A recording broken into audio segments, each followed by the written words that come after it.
Welcome to Idlewild Cottage, a quiet place where kindred spirits can linger together over a cup of tea, savoring all things lovely and cozy. My name is Juliana, and I'm delighted to have you. Each episode here at the cottage will center around a theme.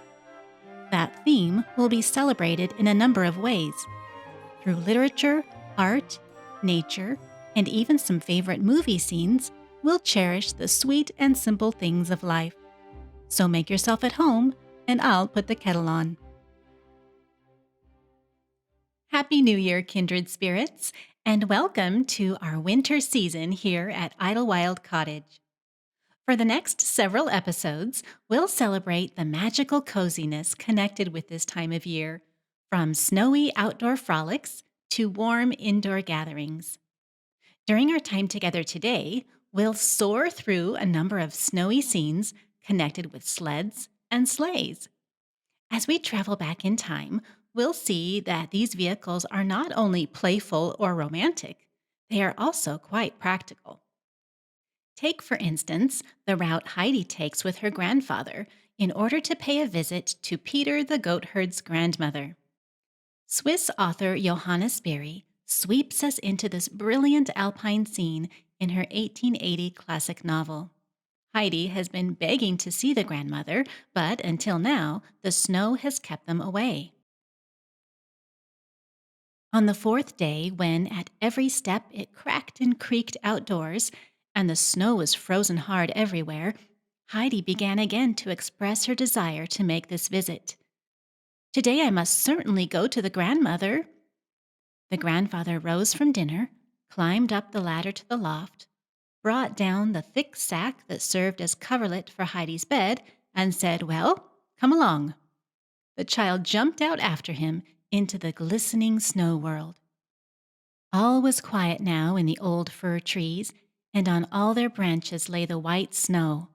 Every object shone and sparkled in the sunlight in such a splendor that Heidi leaped high into the air for joy. "Come, come, grandfather! It is silver and gold all over the fir trees." The grandfather had gone into the shed and come out with a big sled. He looked at the fir trees with Heidi, then, seating himself, took the child in his lap and wrapped her all around with the blanket to keep her warm. Then he seized the pole with his right hand and gave it a shove with both feet.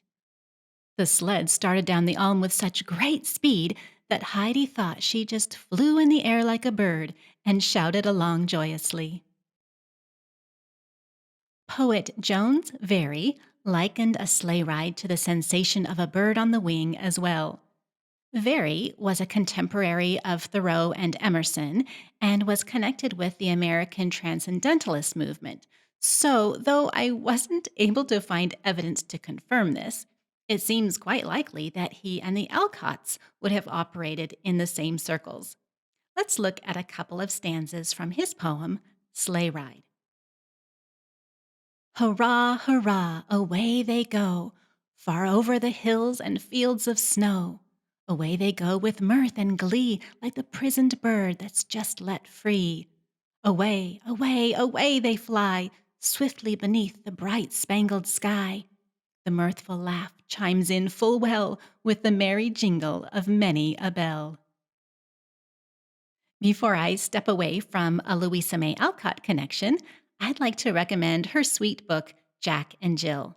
This is another literary gem of 1880, and it opens with a grand sledding scene, which ultimately impacts the lives of these village children in numerous ways. All the boys and girls of Harmony Village were out enjoying the first good snow of the season. Up and down 3 long coasts they went as fast as legs and sleds could carry them. One smooth path led into the meadow, one swept across the pond, and the third, from the very top of the steep hill, ended abruptly at the rail fence on the high bank above the road. There was a group of lads and lasses leaning on this fence to rest after an exciting race, and as they reposed, they amused themselves with criticizing their mates, still absorbed in this most delightful of outdoor sports. Moving up in time, we discover that sledding sets the stage for the exciting true story of the Norwegian schoolchildren who cleverly defeated the Nazis who had invaded their small village. Who would suspect that mere children, innocently sliding past the guards on their sleds, would in reality be smuggling millions of dollars worth of gold?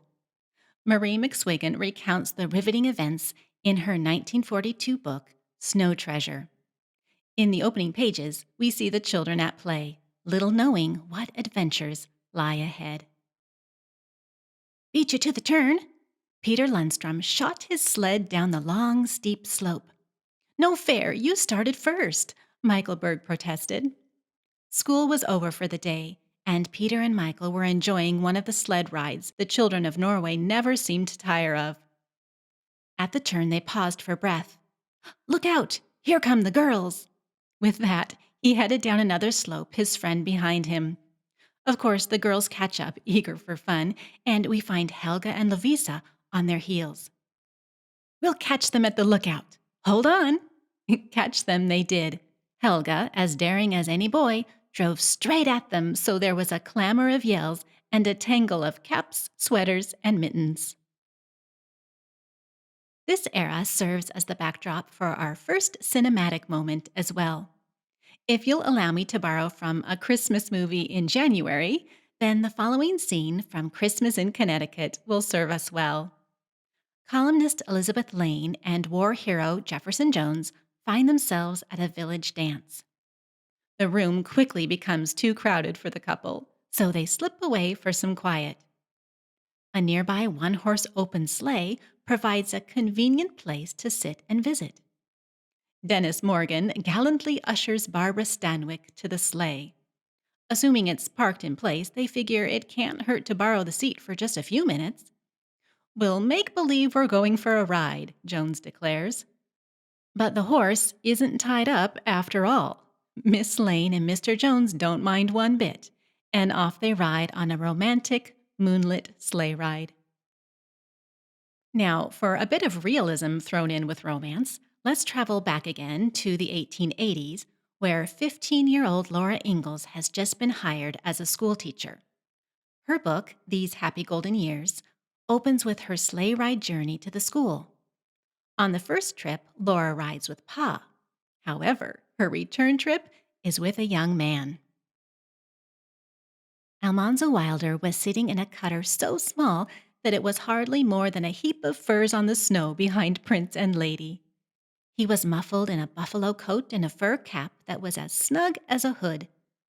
He lifted the fur robes and gave Laura his hand to help her into the cutter. Then he tucked the robes around her. I told you I'd take you for a sleigh ride when I got my cutter made. How do you like it? It's like flying, Laura said. She had never imagined such wonderful speed. The low clouds raced backward overhead, and swiftly onward went the glossy brown horses, streaming music from their string of bells. Laura and Almanzo share a number of sleigh rides, and Wilder's books really draw us into both the beauty and reality of what a bitterly cold sleigh ride would have felt like in a Dakota Territory winter. You may be familiar with the work of artist Renee Graff, who has illustrated a number of children's books, including the beloved Little House and American Girl stories. She beautifully captures Laura and Almanzo's sleigh ride and will serve as our art focus for this week. Let's shift our gaze to the enchanted picture frame here at Idlewild Cottage and enjoy Graff's depiction of this prairie sleigh ride. Her use of pencil as the only medium serves to heighten the sensation of the vast, icy landscape Laura and Almanzo traversed. I'll be sharing this illustration on my Instagram page in the coming days, so be on the lookout for this evocative piece. Lucy Maud Montgomery was about the same age as the Laura Ingalls of this sleigh scene when she sat down at her journal and wrote about her first toboggan ride. We get a sense of Maud's schoolgirl spunk in this entry from 1891. Mr. Mustard was furious with me today because he caught me exchanging notes with Will. The note, which riled him so, proved to be an invitation to go to a toboggan slide tonight. At about 7, Will drove up with a dandy turnout. When we got there, the fun was just beginning. The chute had arches all over it at regular intervals, hung with Chinese lanterns, and it looked like fairyland. As I had never been on a toboggan before, I was very nervous. But finally, Laura and I summoned up enough spunk to go. All I was conscious of was an arrow's speed, a whirl of fine snow in our faces, a dazzle of colored lights, 2 or 3 awful dips, and then a long level spin. It was splendid, and after that we went often. It was a jolly evening. Of course, a visit with Maud must also mean a peek into the world of Anne of Green Gables. Let's do this by way of the movie. Anne and Matthew are cozily seated by the fire when Diana suddenly rushes into the parlor. Her sister is sick with croup, and no one is at home to help. Matthew runs for the doctor, Anne grabs a bottle of ipecac, and the girls race back to the Barry home. Anne's vast experience in caring for children comes to her aid, and throughout the long, weary night, she nurses Minnie May back to health. Anne and Matthew return home very early the next morning in a winter wonderland, the sleigh gliding softly through the forest. In a charming red beret, Anne rests her head on Matthew's shoulder and has only one fear about missing school that day. Gilbert Blythe might get ahead. The girls of Deep Valley enjoy many winter frolics, and I have a feeling that authors Maud Montgomery and Maud Hart would have been great chums had their paths crossed. In Maud Hart Lovelace's Betsy Was a Junior, we find Betsy Ray enjoying a whirl of parties with the friends she refers to as the crowd. Over their winter holiday, we find them piled in the bobsleigh called the Blue Jay. The night was cold, the snowy landscape ghostly, but the stars had a living brightness in the rich purple sky. Betsy sat next to Dave, tucked under a buffalo robe. Sticks of lemon candy, each stuck into half a lemon, were distributed among the riders. They blew horns, sang in harmony, hopped out of the sleigh, and ran alongside, throwing snowballs. Sleigh bells jingled and the horses' hoofs rang, and there was an oyster stew at the end of their journey. Well, friends, we've reached the end of our journey together today as well. Before we wrap up, let's peek into the Idlewild post at this note from kindred spirit Christy. Christy shares how wonderful it is to hear about books from her favorite childhood authors like Laura Ingalls, Louisa May Alcott, Ella Montgomery, and especially Maud Hart Lovelace. She really appreciates the closing scripture as well. Christy, as I look back on this episode, I'm realizing we hit all your favorite authors. Thank you so much for reaching out.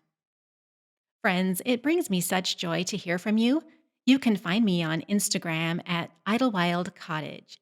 Your likes, comments, shares, and positive reviews are such an encouragement as we seek to reach kindred spirits around the world. And now, a psalm for this new year as we both look back on God's goodness in 2022 and forward to a continuing of His loving care in 2023. From Psalm 149 and 77. Oh, sing to the Lord a new song, for He has done marvelous things. I will remember your great deeds, Lord. I will recall the wonders you did in the past. Both remembering the past and singing anew with you today, I thank you for joining me in this new year, dear ones. Please come again soon to Idlewild Cottage.